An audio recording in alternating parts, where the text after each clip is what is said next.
Señor, te pedimos que al abrir tu palabra, esta pueda ser de alimento espiritual para todos y cada uno de nosotros, en el nombre de Jesús. Amén. Muy bien, vamos directamente a nuestro estudio y vamos a tomar el tema que nos corresponde. Yo lo titulo, medio largo el título, pero no importa. ¿Por qué es tan importante la seguridad de la salvación? ¿Cuántas veces hemos hablado de eso? Pero voy a tocar algunos aspectos que nunca he tocado antes. Un predicador de apellido Eason, que era bastante vecino de donde estábamos nosotros, dijo una vez, él era bíblico, fundamental, dijo, todos los redimidos irán al cielo. Algunos pataleando, otros felices, pero irán en el rapto. Bueno, hay algo de verdad en eso, no cabe duda, porque es decir, en general así es. Pero yo no creo que alguien irá pataleando, porque yo creo, hoy que ya crecí mucho más en el conocimiento de la Biblia de lo que era para entonces, alguien dirá, ¿y usted era peor antes que ahora? Sí, mucho peor era. Así que no se preocupe por eso. Pero el Señor me permitió descubrir muchas cosas que no había visto antes en las Escrituras. Toda persona redimida, naturalmente, es una vez y para siempre. El Señor aparta a esa persona para Él, y usted es de Él. Y Él dice, y de mi mano nadie os arrebatará. No hay abigeatos que puedan arrebatar una oveja de la mano de aquel que la sujeta. Es más, en el mismo capítulo 10 allá de Juan, donde él dice esto, no habla abigeato, ¿no? Pero todos sabemos cuál es la palabra, qué significa. Él dice que yo y el Padre uno somos, así que tenemos buenos guardias. Dios el Hijo, Dios el Padre y Dios el Espíritu Santo nos protegen. Trío, una triunidad, un Dios en tres personas. Qué bueno que sea así. Pero no vamos a argumentar mucho con textos bíblicos sobre la seguridad de la salvación. Lo que haremos hoy es destacar el increíble daño, muy especialmente, el increíble daño que ocasionamos para muchas personas cuando de alguna manera dejamos dudas en cuanto a su salvación, o con mucha frecuencia se da a entender que la persona se va a perder si hace tal o cual cosa, etcétera, etcétera.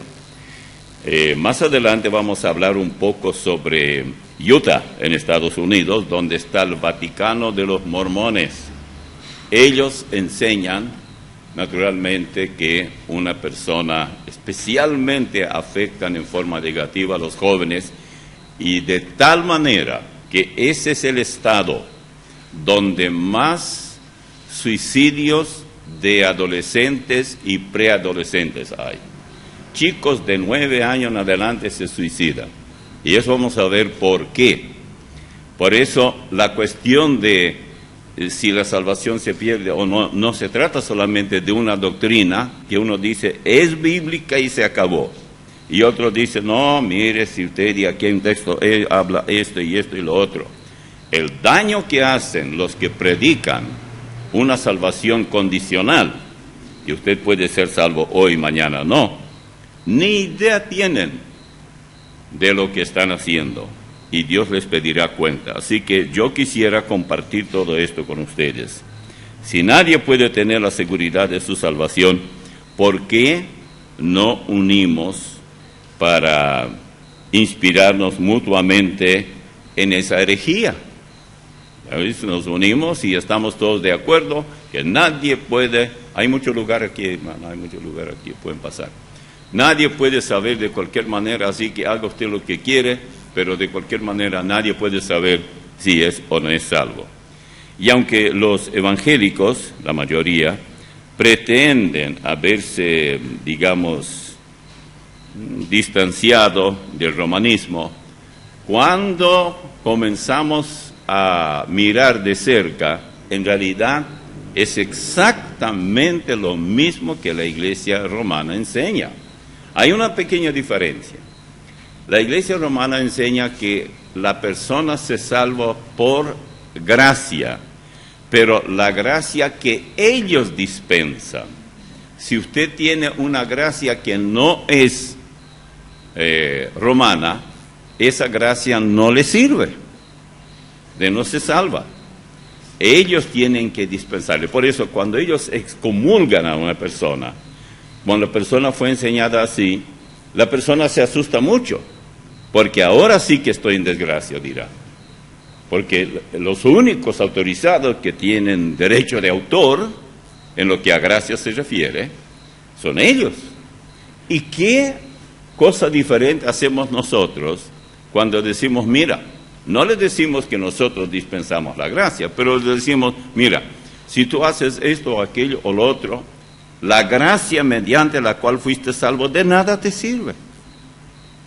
Hay incluso Biblias con comentarios al pie que dicen directamente así, y dice, si usted fue salvo por gracias y no permanece, no lucha por permanecer en esa gracia, usted pierde la salvación. Directamente dice. Aun cuando haya sido salvo, usted la pierde. Una cosa es decir, usted tal vez nunca fue salvo, que la mayoría lo dicen. Pero otros dicen, usted la pierde directamente. Sí que allí. Luego nosotros tanto acusamos a los llamados testigos de Jehová y todo eso. Pero, ¿qué es lo que ocurre cuando nosotros vemos que esos que no profesan ese tipo de herejía, sin embargo, niegan la seguridad de la salvación? Es muy grave. Vamos a detenernos en algunas doctrinas fabricadas por por el papado romano. El único medio de salvación, ellos hablan de esto. Escuche esto, el dogma de que la Iglesia Católica es el único medio de salvación fue determinado en el Concilio de Nicea, presidido por Constantino en el año 325, en el Credo de Nicea Constantinopla, que dice a su conclusión, creo en la Iglesia que es una santa, católica y apostólica. Una cosa es que usted diga creo en Cristo y otra cosa es que usted diga creo en la Iglesia. Luego fue ratificado, esta herejía fue ratificada en los posteriores concilios y sínodos. En la Enciclopedia Católica prácticamente todos los papas ratifican esta doctrina. Permítame citarle un ejemplo de ello. Dice, son decretos papales de la cátedra de San Pedro. Así que San Pedro fue el primero que cometió este error. Por lo tanto, constituyen la enseñanza dada a la Iglesia Católica por Jesucristo y los apóstoles. Listo. Así usted crea o no, eso decimos nosotros. Luego, el Papa llamado Inocencio, ojalá fuera inocente, Inocencio III, en el cuarto concilio de Letrán, Constitución, dice 1 de 1215, habló de ex cátedra. Yo estoy hablando detrás de este púlpito, pero hablar de ex cátedra significa que lo que dice el que habla de ex cátedra, todo es correcto, no puede fallar. Y dice así, hay verdaderamente una iglesia universal de los fieles, fuera de la cual absolutamente nadie es salvo. Bueno, en buena parte yo estoy de acuerdo. El asunto es que ¿cuál es esa una iglesia universal?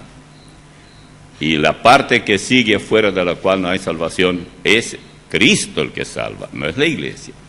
Pero sí, Cristo tiene una sola iglesia. Él no es polígamo. Él tiene una esposa. Él no es un don Giovanni. Él es nuestro Salvador, Cristo Jesús, y Él sí tiene a su esposa.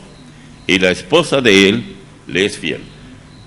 ¿Por qué? Porque no tergiversa sus enseñanzas y se mantiene firme. Nunca la Iglesia Católica Romana fue cristiana, siempre fue romana. No lo es, ni lo será.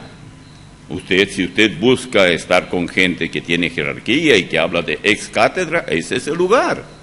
Pero si usted busca obtener perdón de pecados y vida eterna, únase a Cristo. No digo a la Iglesia, a Cristo.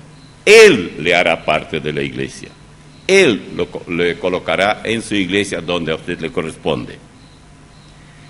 El Papa llamado Bonifacio VIII, unam, sanctum, ellos tienen muchas palabras en latín, 18 de noviembre de 1302, ex cátedra también.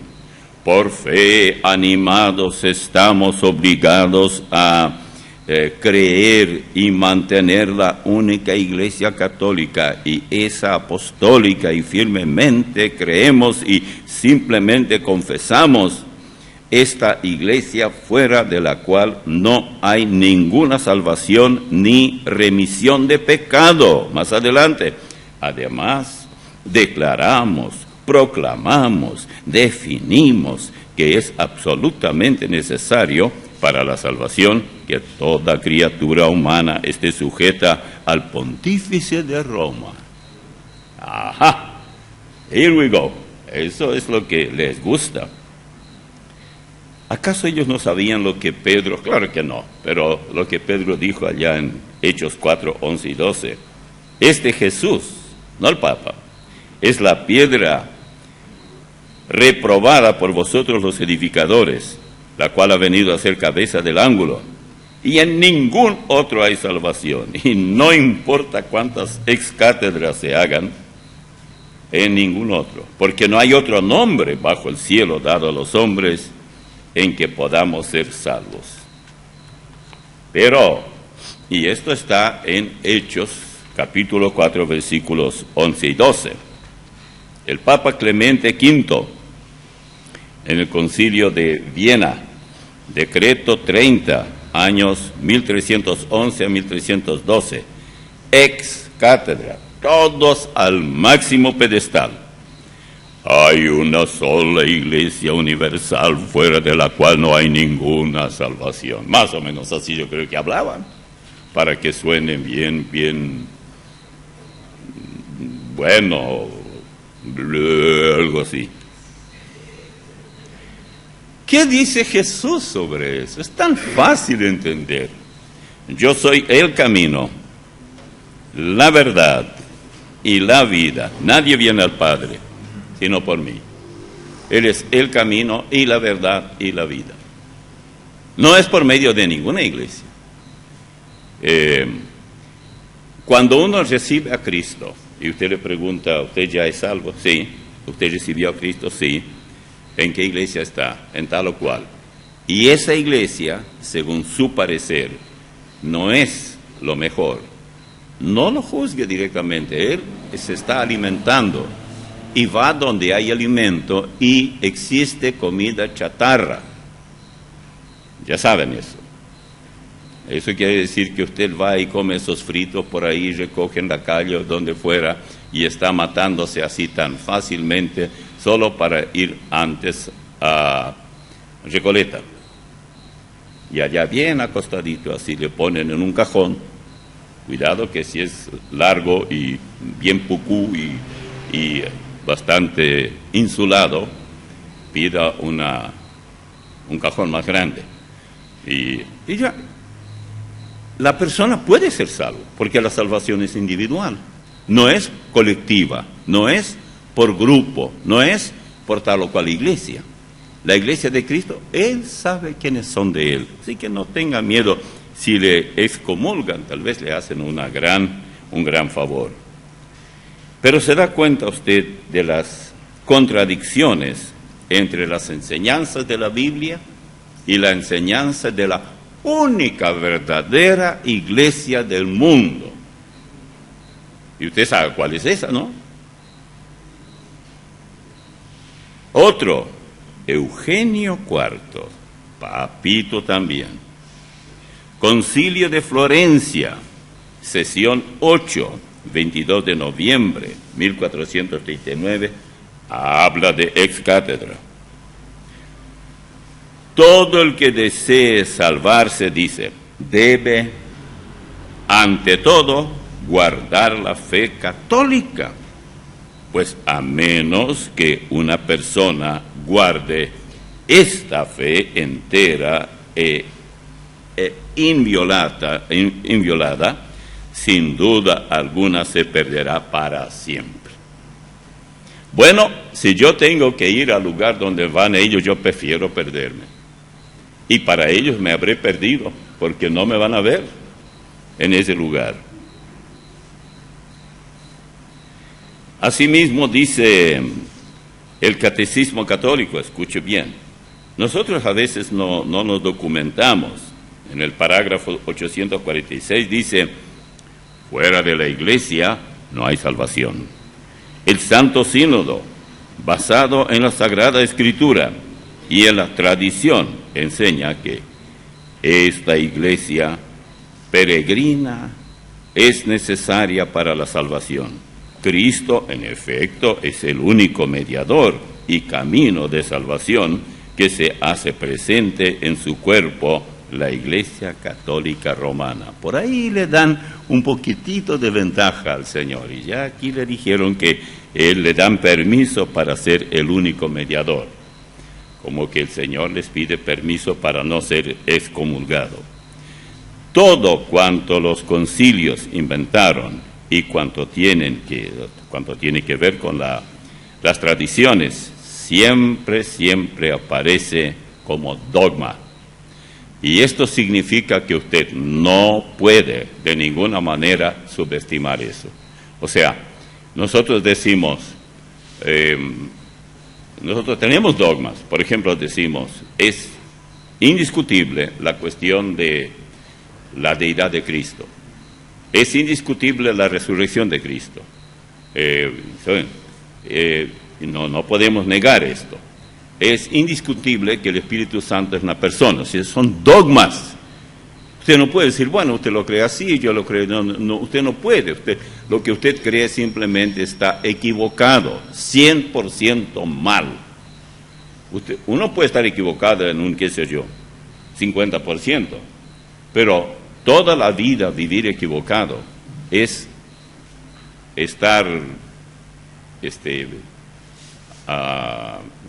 digamos, viajando por un camino. Usted quiere llegar a un determinado lugar y viaja por un camino equivocado.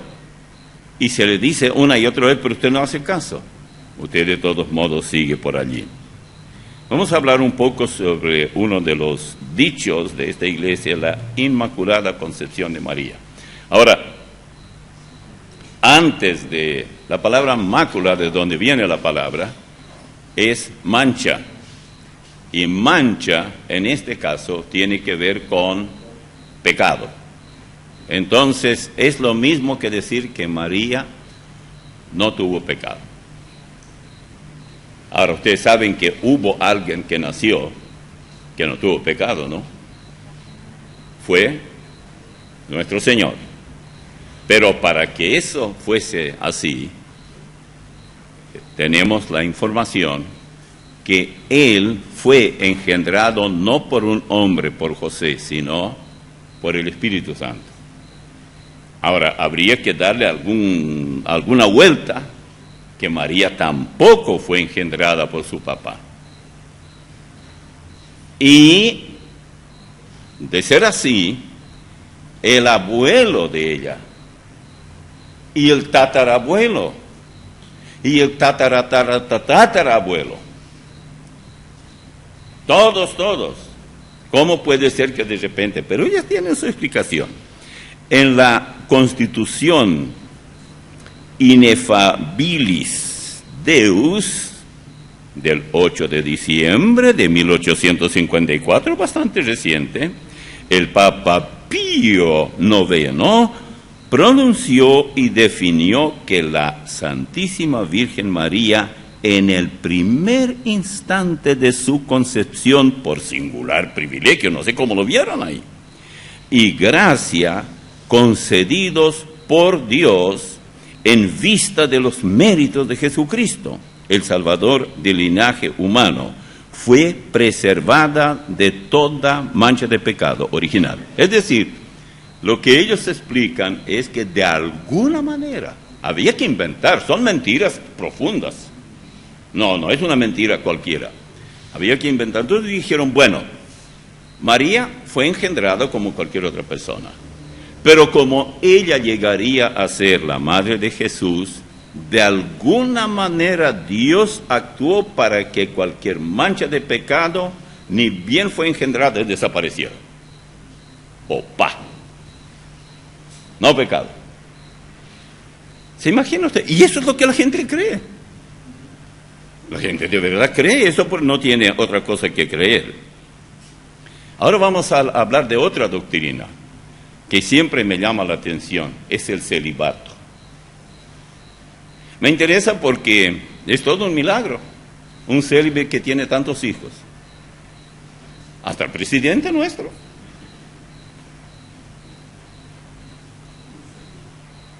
El primer siglo, Pedro, el supuesto primer papa, y los apóstoles escogidos por Dios, eran casados.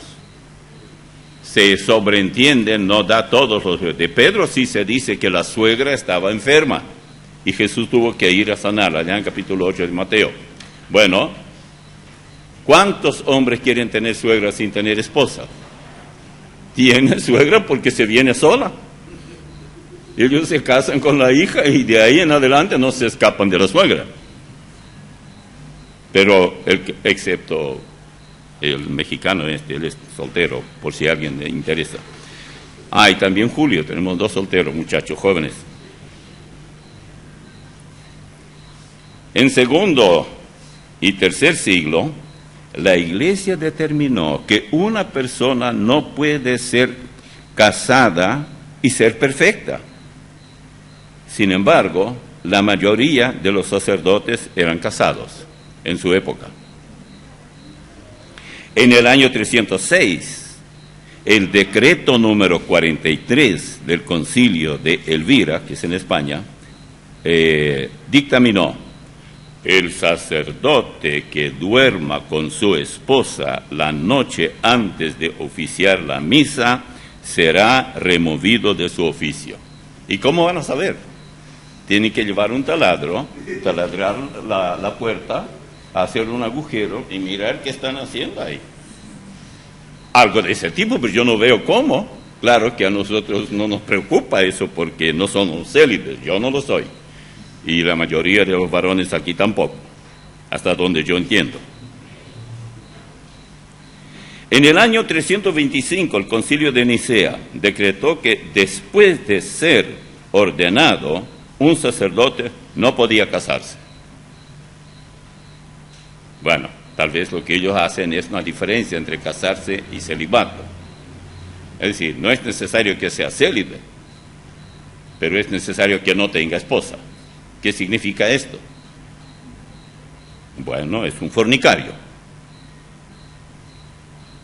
En el año 385, el Papa Ciricio abandonó su esposa para convertirse en Papa y decretó que los sacerdotes ya no podían dormir más con sus esposas.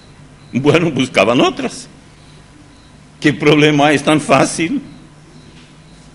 Hay tantas mujeres para escoger. En el año 567, el Concilio de Tours determinó que el clérigo que fuese encontrado en la cama con su esposa sería excomulgado por 1 año y removido de su condición de sacerdote.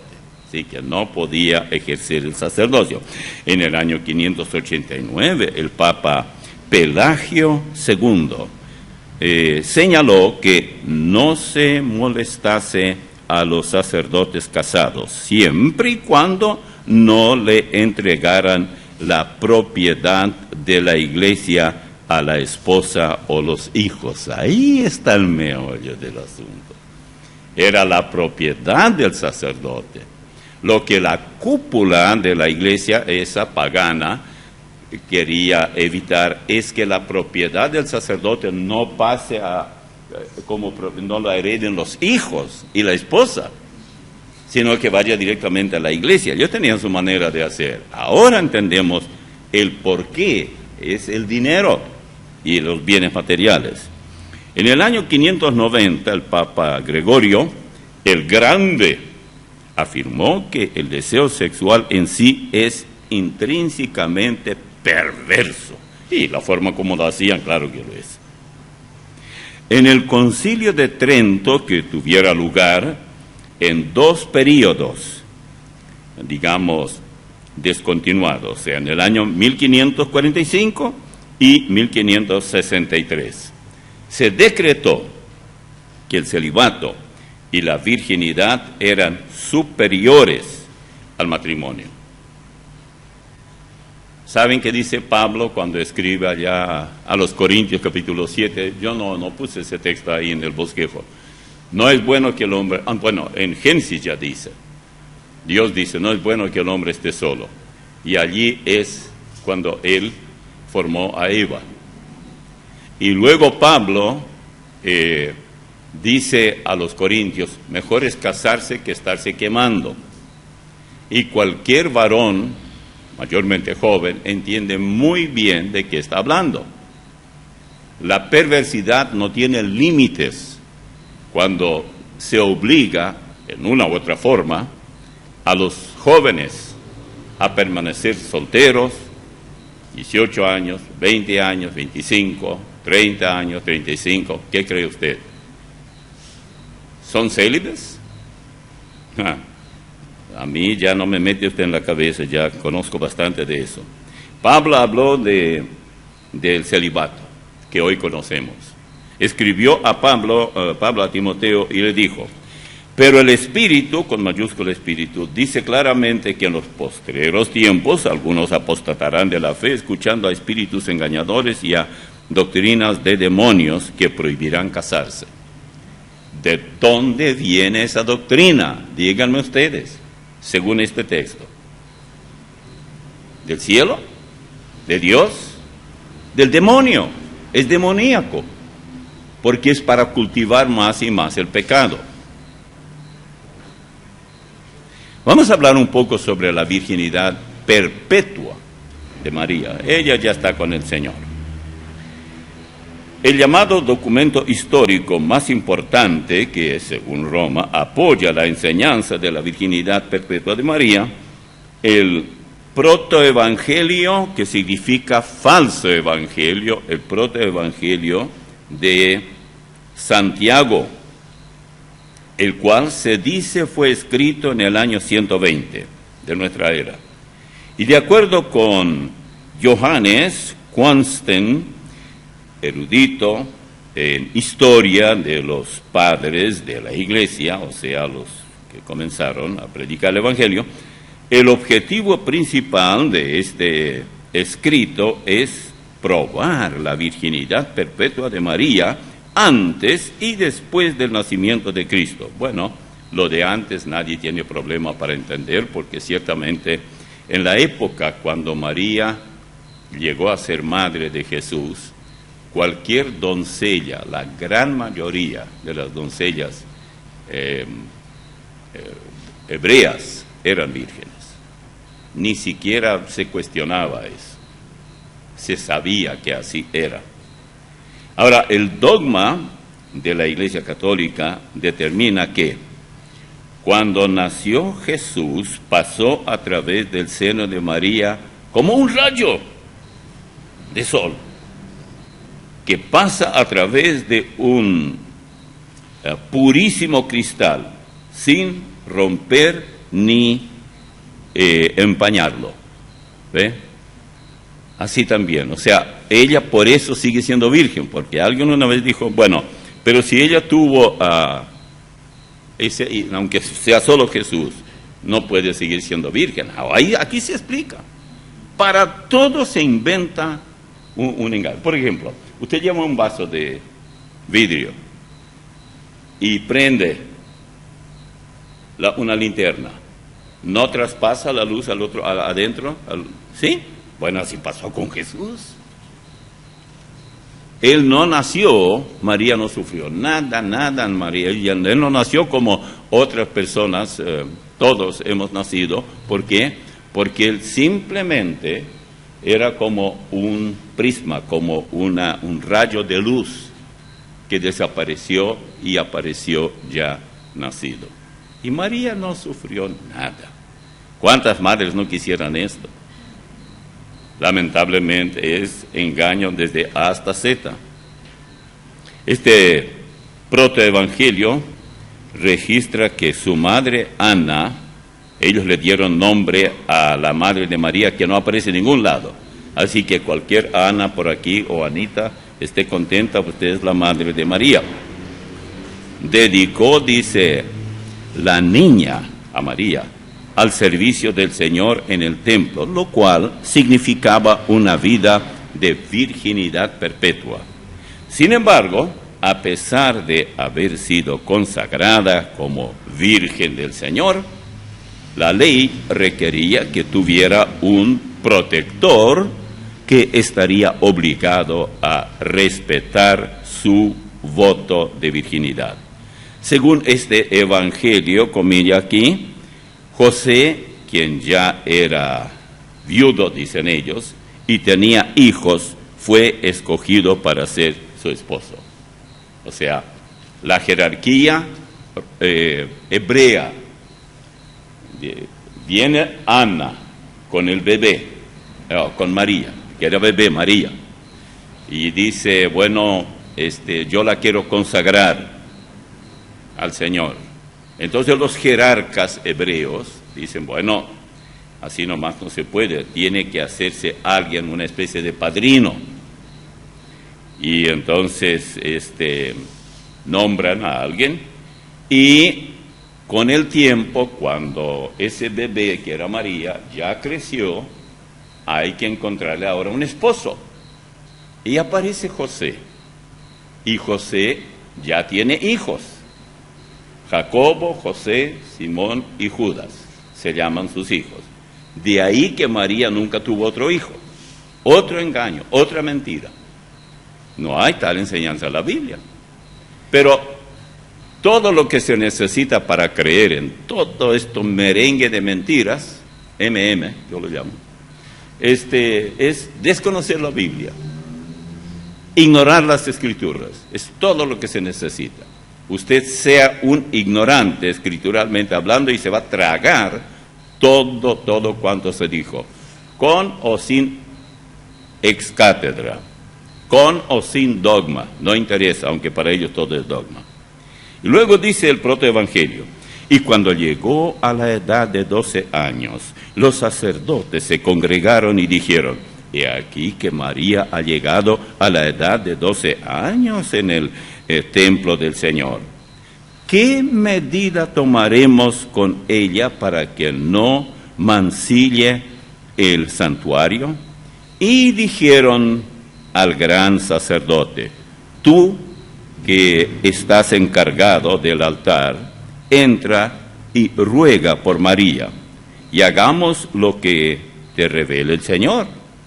Y el gran sacerdote, que viene a ser sumo sacerdote, poniéndose su traje de 12 campanillas, entró en el santo de los santos, o sea, el lugar santísimo, y rogó por María. Y aquí que un ángel del Señor se le apareció diciendo, Zacarías, sal y reúne a todos los viudos del pueblo, y que éstos vengan, cada cual con una vara, y aquel a quien el Señor envíe un prodigio, de aquel será María. O sea, de él va a ser María como esposa, la esposa. Y los heraldos salieron y recorrieron todo el país de Judea. Y la trompeta del Señor resonó y todos los viudos acudieron a su llamada. Y José, abandonando sus herramientas, era carpintero. Miren que no se les escapa nada para mentir. Salió para juntarse a los demás viudos y todos congregados fueron a encontrar al gran sumo sacerdote. Este tomó la vara de cada cual, penetró en el templo y oró. Y cuando hubo terminado su plegaria, volvió a tomar las varas, salió, se las devolvió a sus dueños respectivos y no notó en ellas prodigio alguno. Y José tomó la última, y he aquí que una paloma salió de ella y voló, como dice la canción mexicana, voló, voló y voló. Y voló sobre la cabeza del viudo. Y el gran sacerdote dijo a José: tú eres el designado por la suerte para tomar bajo tu guarda a la Virgen del Señor. Capítulo 8 de ese protoevangelio y versículos 9, etc. Según el dogma católico, José, como guardia o guardián de María, mantuvo este voto. Nunca convivió con ella, pero la Biblia no dice eso. La Biblia dice que no la conoció hasta que nació su hijo primogénito, el primero. Miren la diferencia cuando nos atenemos a las Escrituras o andamos divagando ahí por estos engaños. Según el dogma de ese tipo, José como guardián, de María, mantuvo el voto, no falló. Ahora, con esto el catolicismo romano ratificó lo dicho por el Papa Gregorio el Grande, todavía en el año 590, quien decretó ex cátedra que el deseo sexual en sí es intrínsecamente perverso, y lo que se determinó en el Concilio de Trento de que el celibato y la virginidad eran superiores al matrimonio. Luego vamos a hablar un poco sobre el purgatorio. ¿Cuántos tienen ya pasaje para allá? Bueno, de acuerdo con la enseñanza católica romana, la Biblia no dice eso, el purgatorio es un lugar o condición de castigo temporal para aquellos que, dejando esta vida en gracia de Dios, no están completamente libres de faltas veniales, que no son mortales, o no han pagado completamente a satisfacción sus transgresiones. Ustedes saben que hay que pagar para... ¿Y quién cobra? Bueno, yo creo que les conté, pero les voy a contar de nuevo, de esa dama que estaba pagando y el esposo había muerto. Y el esposo le dijo: por favor, yo quiero que paguen todo, no quiero sufrir mucho tiempo. Y ella lo quería mucho, y claro, estaba pagando y ya se le estaba acabando el dinero. Y un día le pregunto: padrecito, ¿cuánto más tengo que pagar? Y él dice: se puede decir que con un pie ya está en el cielo. Alabado sea el Señor, él era cojo. Sí, con un pie estuvo en el cielo, entonces, ¿qué más pagar? Y dejó de pagar. No sé si era paraguayo, pero... Después del concilio de Nicea, convocado en el año 325 por Constantino, ustedes saben quién era él, los cristianos comenzaron a rezar por los muertos, debido a la creencia propagada de que los creyentes al morir no iban directamente al cielo, sino a un lugar intermedio que más tarde fue definido como purgatorio. ¿De dónde sacaron esto?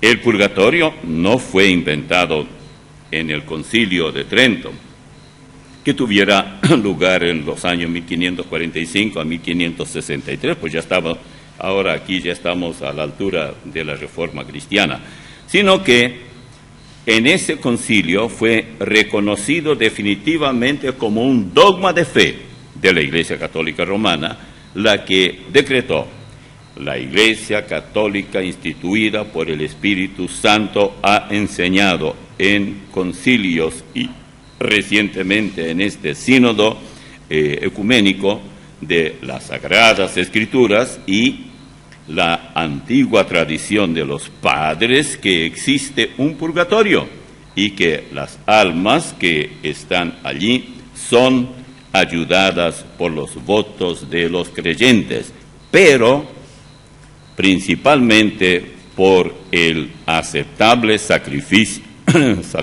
del altar.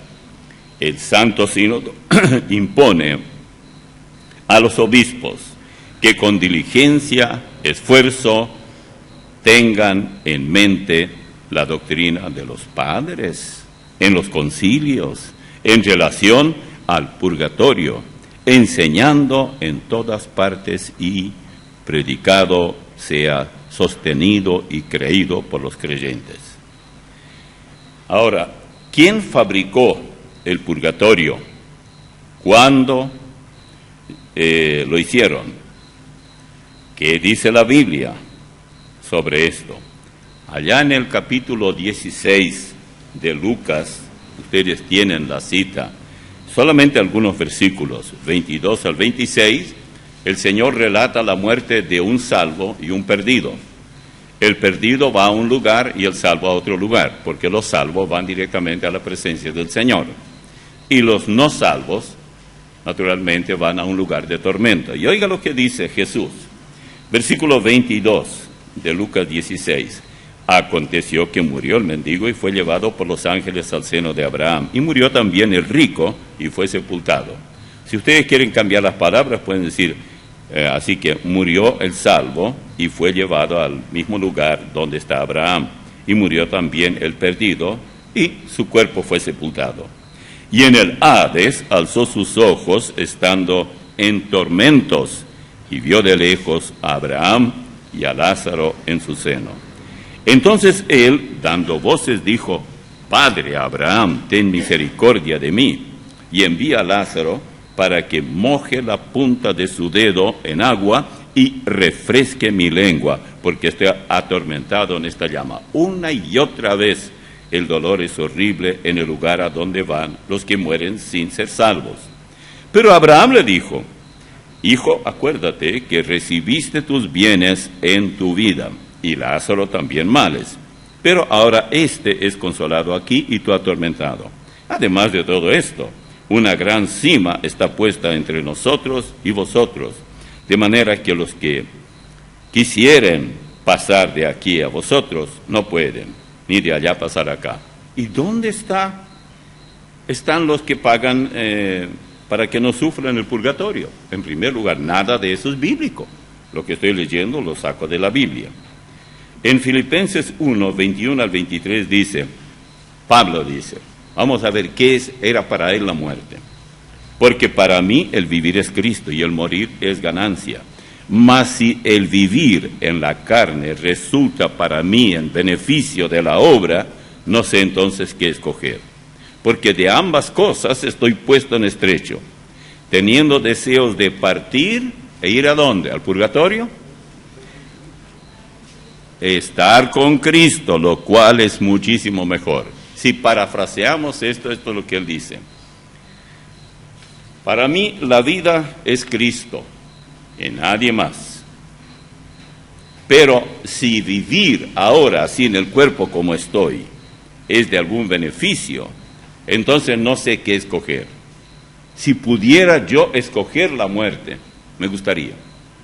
Pero al mismo tiempo pienso, dice él, en ustedes allá en Filipos. Ustedes me necesitan y yo quiero ayudarles. Yo sé que es mucho mejor morir. Ahora recuerden una cosa. Pablo tenía algo que nunca cuando leemos esto hay que olvidar. Él nos da el dato en 2 Corintios 12. Y ustedes no tienen en su bosquejo porque yo no les di. Dice así, versículo 2. Conozco a un hombre en Cristo que hace 14 años, si en el cuerpo, no lo sé, si fuera del cuerpo, no lo sé, Dios lo sabe, fue arrebatado hasta el tercer cielo. Ahora recuerden que el tercer cielo se supone que es el lugar donde estaremos por la eternidad, donde está Dios mismo. Y conozco al tal hombre, si en el cuerpo o fuera del cuerpo, no lo sé, Dios lo sabe, que fue arrebatado al paraíso, donde oyó palabras inefables que no le es dado al hombre expresar. Del tal hombre me gloriaré, pero de mí mismo, en nada me gloriaré, sino de mis debilidades. Esto era lo que él había visto. Y yo creo que cuando él escribe a los filipenses, de ahí después de estar en lo que nos dice en 2 Corintios 12, él cada día esperaba, Señor, llévame. Habrá visto algo que ni siquiera pudo describir, habrá oído que no había manera de expresarlo, o él no tenía el idioma suficiente para expresarlo, o la gente no lo entendería, era otro vocabulario. Los diccionarios que ahora estamos usando y el vocabulario que estamos usando los diferentes idiomas, yo no creo que estaremos usando allá, porque tendremos un entorno completamente diferente y nuevo. Y vamos a tener que aprender todo eso. Es probable que no es necesario que usted sea muy inteligente para entender. El Señor nos cambiará totalmente, nuestro cuerpo y todo cuanto somos. Para Dios, todos viven. Algunos aquí en este body, cuerpo, y otros con Él. Pero todos viven. Para nosotros murió fulano, para Él no. Escuchen, está en Lucas 20, 37 y 38. Pero en cuanto a que los muertos han de resucitar, aún Moisés lo enseñó en el pasaje de la zarza, cuando llama al Señor Dios de Abraham, Dios de Isaac y Dios de Jacob. O sea, el Señor siempre invocaba, o Dios mismo, a estos nombres. Porque Dios no es Dios de muertos, sino Dios de vivos. Para nosotros, los muertos son muertos y se acabó. No tratamos con ellos para nada. Pero para Él se produjo una mudanza de esta choza, de este edificio que se está descomponiendo. Bien lo describió un hermano allá del sur de California. Dice, mi casa que estoy alquilando, en cualquier momento el dueño me la va a pedir. Y dice, está ya chorreando el agua por el techo, las termitas están causando daño en los cimientos y puede desplomarse en cualquier momento. Y ahí describe lo que pasa con el piso y todo esto, y naturalmente está describiendo el cuerpo. Yo antes, hace poco, podía correr como cualquiera, pero ahora me duele el tobillo. Y eso que todavía no soy tan viejo como otros. Soy antiguo, pero no viejo, que no es lo mismo. Bueno, ese es el caso. Escuche aquí en Eclesiastés 12:7. Y el polvo vuelva a la tierra como era, y el espíritu vuelva a Dios que lo dio. Note que es imperativo. El polvo vuelva, anda, ve a la tierra, y el espíritu a Dios. Todos cuando mueren van a Dios, sí, porque Dios distribuye allí y le dice a uno al infierno y al otro, bienvenido hijo o hija. ¿Ustedes no lo creen? Yo no tengo problema. Todo lo que dije, todo de los concilios y todo, allí sí que no hay verdad ni por casualidad. Pero en esto, todo es absolutamente verídico. En 1 Tesalonicenses, Pablo escribe cómo tenemos que portarnos cuando algún familiar se muere. 4, 13 y 14 dice, tampoco queremos, hermanos, que ignoréis acerca de los que duermen. La muerte es tan pasajera que se usa como dormir. Bueno, yo me acosté la noche pasada. No me llamen después de las 6 porque yo ya estoy en el segundo sueño. Yo me voy a dormir bien temprano. Dios hizo la noche para dormir. Te dirán, bueno, a las 6 todavía el sol se brilla. Sí, pero va a venir el invierno y va a cambiar y yo tengo que prepararme para el invierno. Así que tengo siempre por qué. Tampoco queremos, hermanos, que ignoréis acerca de los que duermen, para que no os entristezcáis como los otros que no tienen esperanza. ¿Se dieron cuenta ustedes cuando una persona que no es cristiana muere, cómo los familiares lloran? ¿Creen ustedes que no tienen motivo? Claro que tienen. Ellos no tienen ninguna esperanza. Ellos no saben si su familiar fue salvo o no. Lo más probable es que no. Porque si creemos que Jesús murió y resucitó, así también traerá a Dios con Jesús a los que durmieron en Él. O, dicho en otras palabras, a los que murieron siendo salvos. Y escuche esto, 2 Corintios 5, 1 al 4. Porque sabemos que si nuestra morada terrestre, este cuerpo, este tabernáculo se deshiciere, tenemos de Dios un edificio, una casa, no hecha de manos, eterna en los cielos. Y por esto también gemimos deseando ser revestidos de aquella nuestra habitación celestial. Pues así seremos hallados vestidos y no desnudos. Porque asimismo los que estamos en este cuerpo, tabernáculo, gemimos con angustia, porque no quisiéramos ser desnudados, sino revestidos, para que lo mortal sea absorbido por la vida. Todo esto en 2 Corintios 5, 1 al 4. Y oiga esto, Salmo 116, 15.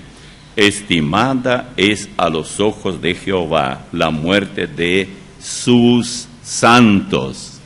¿Y quiénes son los santos? Los que fueron hechos santos en tal o cual iglesia.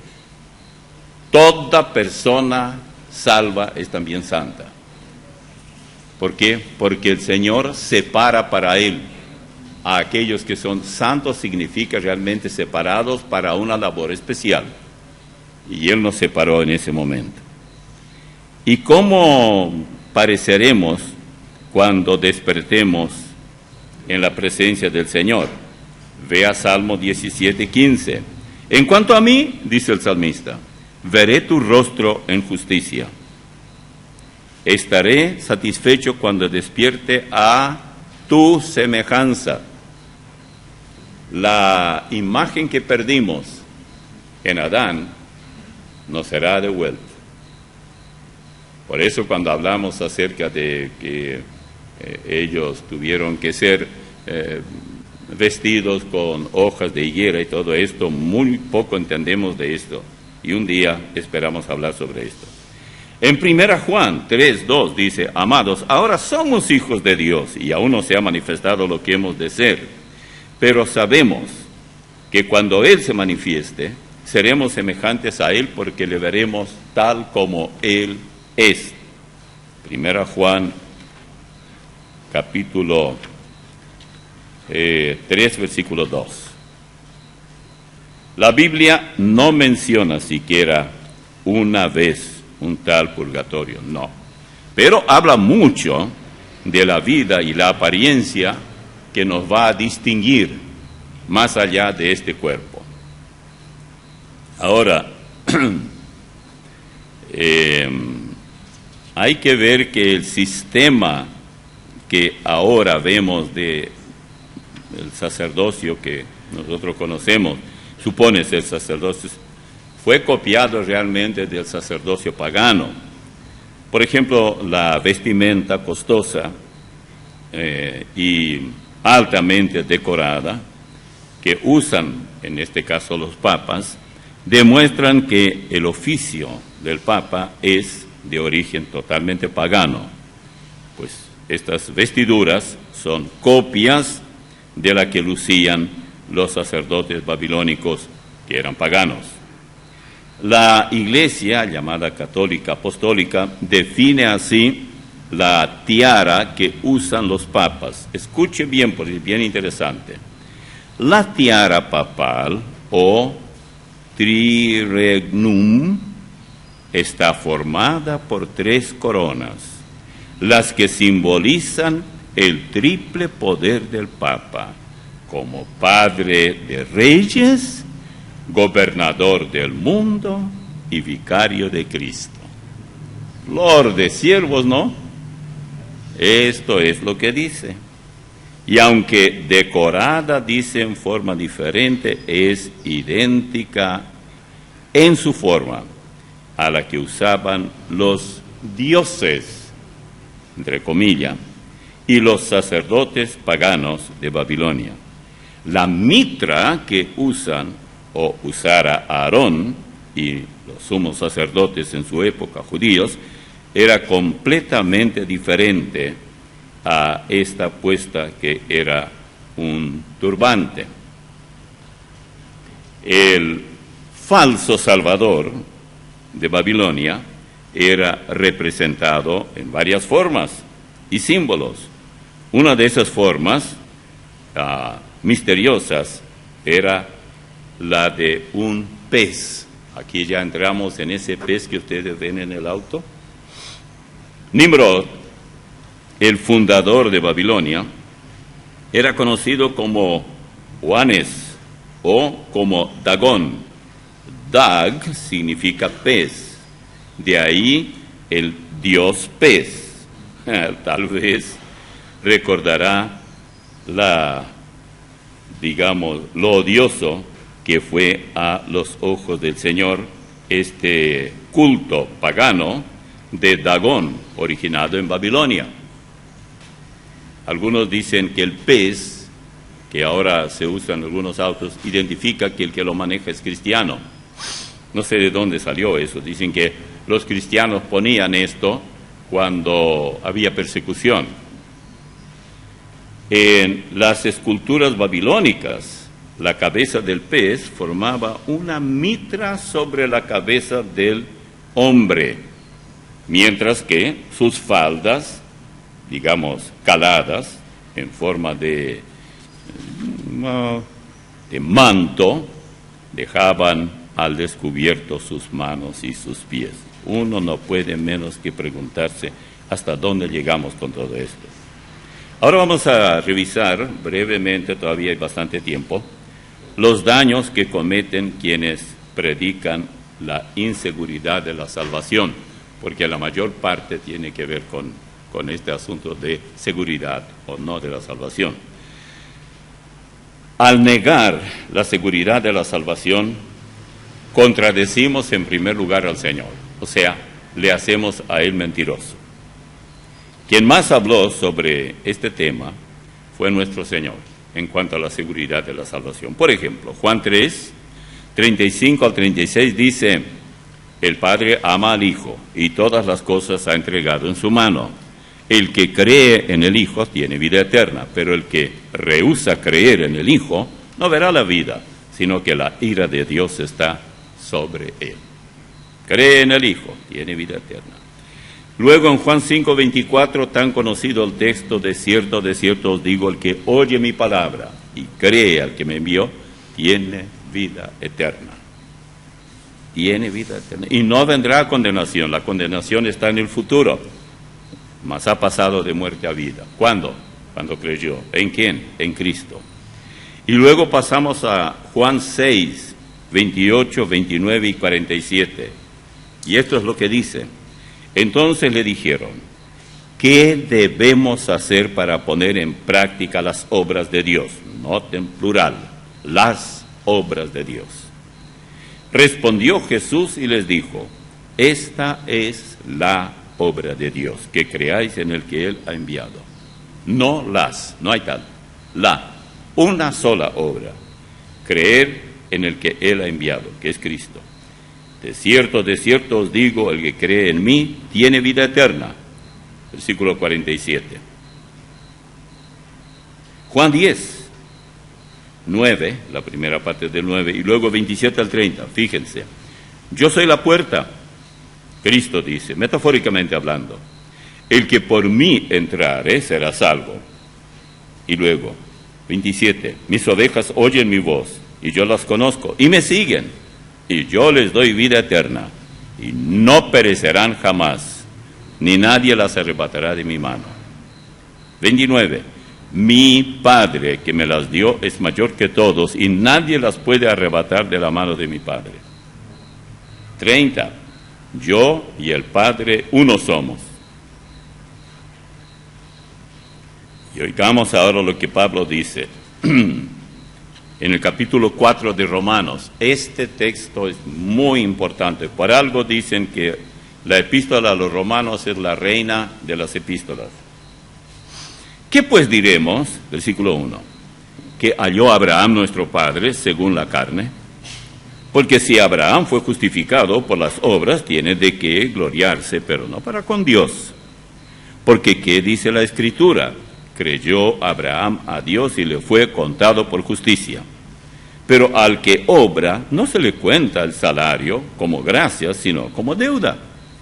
Mas al que no obra, sino cree en aquel que justifica al impío, su fe le es contada por justicia. Como también David habla de la bienaventuranza del hombre a quien Dios atribuye justicia sin obras, diciendo: bienaventurados aquellos cuyas iniquidades son perdonadas y cuyos pecados son cubiertos. Bienaventurado el varón a quien el Señor no inculpa de pecado. ¿Es pues esta bienaventuranza solamente para los de la circuncisión o también para los de la incircuncisión? Porque decimos que a Abraham le fue contada la fe por justicia. ¿Cómo pues fue contada? Estando en la circuncisión o en la incircuncisión. Todos sabemos que Abraham no había sido circuncidado cuando ya Dios lo justificó. No en la circuncisión, sino en la incircuncisión. Y recibió la circuncisión como señal, como sello de la justicia, de la fe que tuvo estando aún incircunciso, para que fuese padre de todos los creyentes no circuncidados, a fin de que también a ellos la fe les sea contada por justicia. Versículo 12. Y padre de la circuncisión para los judíos, para los que no solamente son de la circuncisión, sino que también siguen las pisadas de la fe que tuvo nuestro padre Abraham antes de ser circuncidado. Esto es una joya cuando hablamos del asunto. Si ustedes así lo hacen más sencillito, la primera pregunta: ¿qué encontró Abraham? Dice nuestro padre, porque el que escribe es Pablo y él era judío. Bueno, y luego dice, bueno, si Abraham fue justificado por las obras, entonces tiene que estar muy orgulloso. Pero luego hace otra pregunta, ¿pero qué dice la Escritura? Abraham creyó a Dios y allí fue justificado. Y esto aparece en el libro de Génesis todavía. Pero al que hace obras, yo estoy cambiando las palabras, no se le cuenta el salario como gracia. Que si alguien viene y trabaja y yo le digo, te voy a pagar tanto, yo no pretendo que trabaje gratis, yo le tengo que pagar, él ganó. Por eso él tiene la paga porque él trabajó. Si yo quiero salvarme por obras, entonces yo tengo que trabajar para hacer obras y salvarme. Pero hay un problema acá. Espiritualmente nosotros somos cadáveres. ¿Cuántos de ustedes vieron algún anuncio en el diario que piden cadáveres de ahí, de Recoleta, que vengan, que necesitamos trabajadores para, para tal o cual trabajo, para ventas, para construir edificios, para, tal vez para ser gobernante, sí, pero para otras cosas no serviría? Entonces, ¿cómo va a ser usted? No puede. Primero hay que resucitar desde el punto de vista espiritual. Y luego entonces la persona puede ser útil. Pero esa resurrección es obra divina.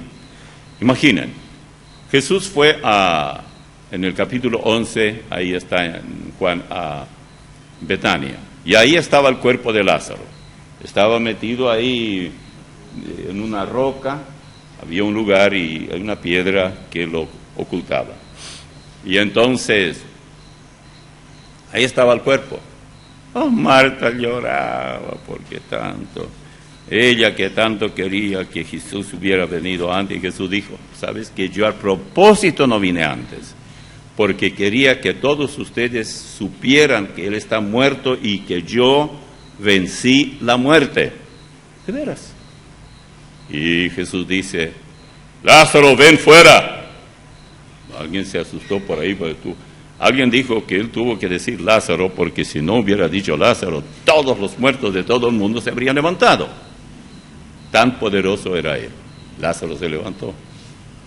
Y de ahí en adelante, un poco más adelante, después dice en el mismo relato que había una comida y Lázaro también comía y la gente venía para ver a Jesús, pero también a Lázaro, a ver cómo se ve ese que resucitó. Era muy interesante, hasta yo iría. Iría en mi auto, estaciono allá en algún lugar en Betania y voy a comer con ellos, lo que coman, no importa, la comida hebrea es muy buena. Y entonces veo a Lázaro resucitado. Todos nosotros hemos pasado por eso. No muerte física. La muerte física ahora la sentimos, pero un día todos los muertos resucitarán. Y esa era una prueba. Y Él no fue el único a quien Jesús resucitó. Oiga esto. Justificados pues por la fe tenemos paz para con Dios por medio de nuestro Señor Jesucristo. Usted deposita la fe en Cristo y usted de ahí en adelante tiene paz para con Dios. Romanos 5:1. Escuche esto. Es pues la fe la certeza de lo que se espera, la convicción de lo que no se ve. Pero sin fe es imposible agradar a Dios, porque es necesario que el que se acerca a Dios crea que le hay y que es galardonador de los que le buscan. Hebreos 11:1 y 6. La vida cristiana comienza con dos palabras, letras, fe. Continúa por fe. Termina por fe. Realmente aquí, porque allá no hay fin. El pecador sabe que el Señor le recibe por la fe, creyendo en Él. La conducta tiene su valor, pero de ninguna manera la conducta es la que salva, a menos que la conducta sea lo que vimos hoy en Juan 6. ¿Qué obras? Y Él dijo, esta es la obra, que creáis. Ahí cambia la cosa. Hasta la fecha nadie fue salvo por su buena conducta, porque por gracia sois salvos, por medio de la fe, y esto no de vosotros. Obras podemos hacer. Yo creo que si me esfuerzo un poco, alguna obra por ahí hago. Va a salir medio torcida, pero algo es algo. Y todos nosotros podemos hacer alguna obra buena. Podemos, por ejemplo, esos que vienen para limpiar el vidrio, y solamente ensucian, porque no hay tiempo para estar allí, porque se pone la luz verde y nos tocan bocina de ahí de atrás. Yo les recomiendo darle unos centavos ahí para que deje de hacer algo. Eso es una buena obra, pero tantos centavitos y más en guaraníes que le va a salvar, ¿hasta dónde va a llegar? Ni un milímetro se va a levantar cuando venga el rapto. No va a poder. Por gracia sois salvos por medio de la fe, y esto no de vosotros, pues es don de Dios, no por obras, para que nadie se gloríe. Nadie se enorgullezca, pero porque somos hechura suya, creados en Cristo Jesús para buenas obras. Ahora sí nuestras obras sirven una vez salvos. Pero si queremos de alguna manera convencer al Señor para que nos salve por nuestras buenas obras, eso no va a funcionar de ninguna manera.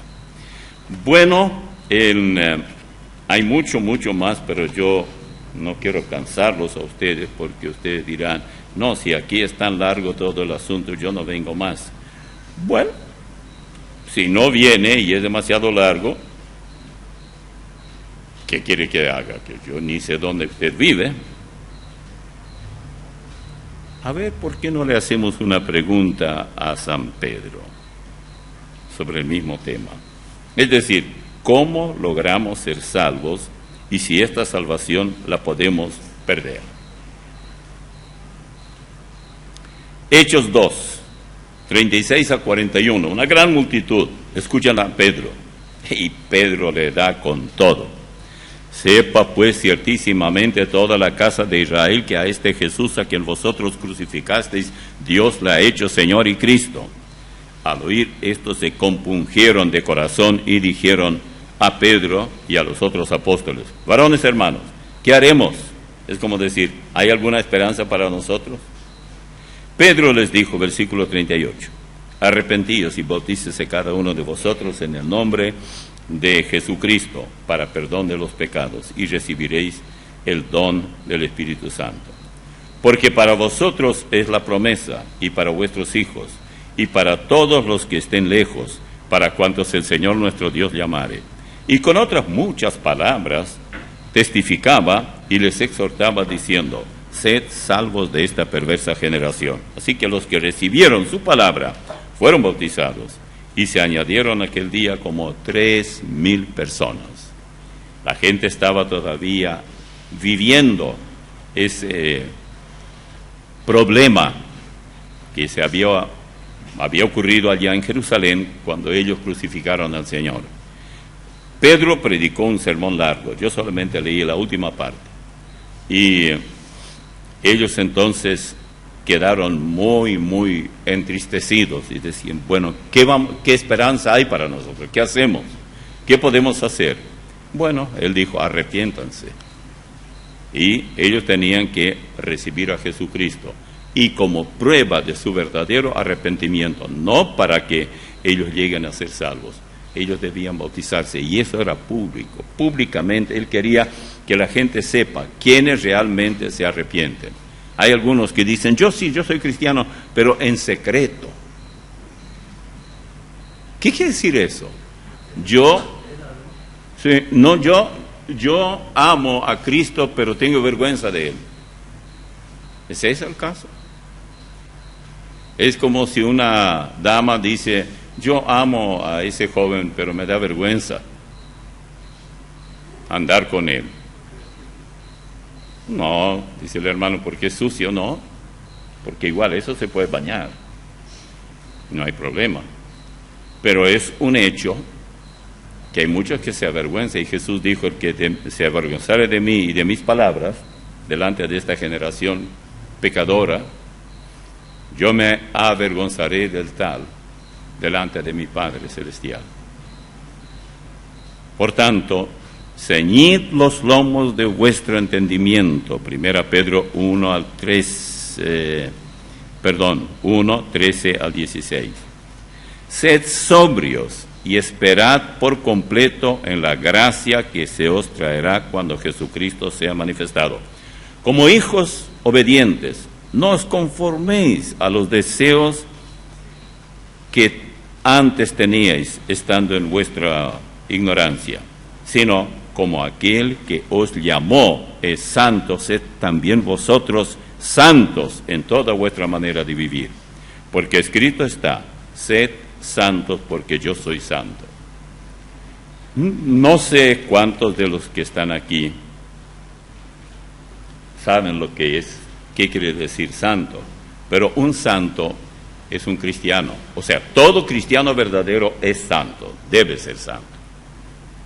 Ahora, ¿qué beneficio reciben los salvos y no salvos de quienes predican la pérdida de la salvación? Primero, reciben confusión, contradicción o contradicciones falsas, enseñanzas falsas, reciben tristeza. Dios dice que a cuantos entristecen a otros, les pedirá cuenta. Fíjense bien lo que dice Dios en Ezequiel 13, versículo 22. Mucho me llamó la atención hace mucho tiempo este texto. Por cuanto entristeciste con mentiras el corazón del justo, al cual yo no entristecí, y fortaleciste las manos del impío para que no se apartase de su mal camino, confundiéndole o infundiéndole ánimo. Dios pediría cuenta a quien lo hiciera. Cualquier predicador falso que esté anunciando que usted puede ser salvo hoy, mañana, no, entristece injustamente al justo.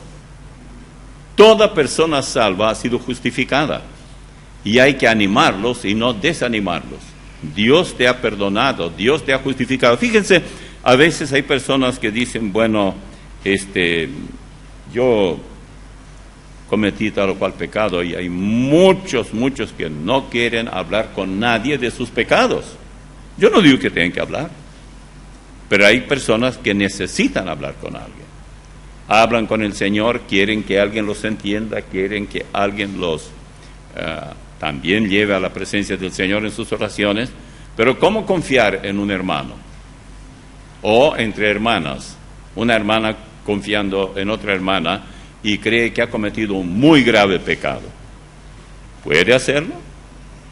¿Puede explicarle una hermana a la otra y decir, mira, te voy a contar algo de mi vida, pero quiero que quede entre nosotros?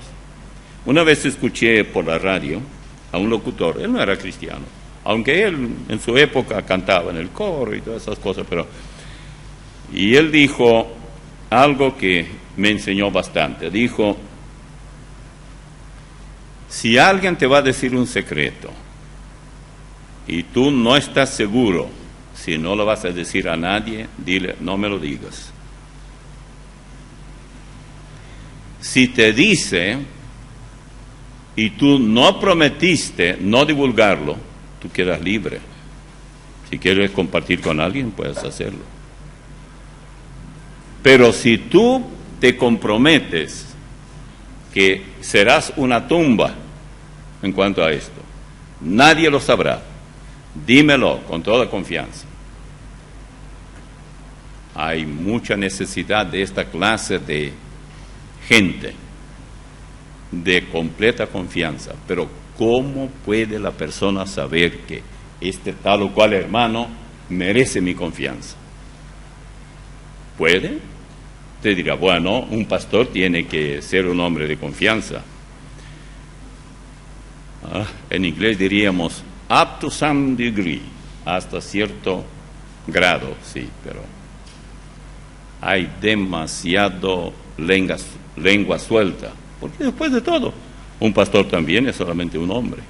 A mí me gusta estar en silencio, ni siquiera comentar con la persona más cercana a mí, mi esposa, sobre algo que es delicado. Yo no puedo estar seguro que ella no lo va a divulgar. Entonces, si le dije, y soy pastor, ella dirá, bueno, eso quiere decir que no reviste tanta seriedad.